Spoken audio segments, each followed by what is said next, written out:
The aircraft, registered as 9MMRD, was a Boeing 777-2H86ER built in 1997 and had been part of Malaysia Airlines fleet since then.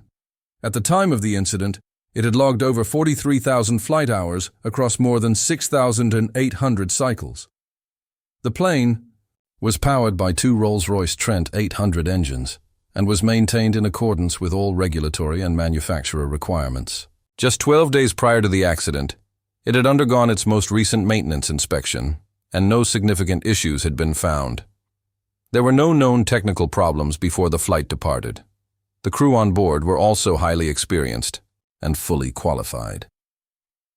Captain Wan Amran Wan Hussein had been with Malaysia Airlines since 1981 and had accumulated more than 17,000 flight hours, of which over 3,000 were on the Boeing 777. The first officer, Eugene Chujin Leong, had been flying with the airline since 2007 and had over 3,000 total flight hours.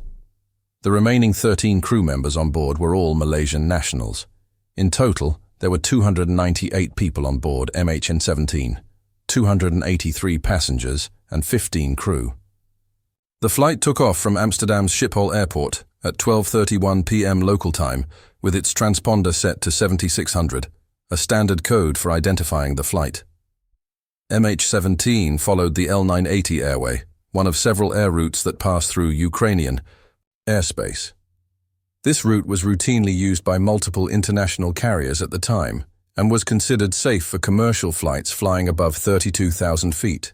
The aircraft had leveled off at cruising altitude, 33,000 feet, when at 1:20 p.m. UTC, all communications and radar data from MH17 suddenly ceased. Air traffic controllers lost all contact with the aircraft.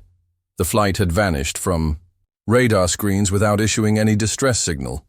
Within minutes, local residents in eastern Ukraine near the village of Hrabov witnessed debris raining from the sky. The wreckage was scattered over a vast area, spanning around 50 square kilometers. The impact was catastrophic. No one on board survived.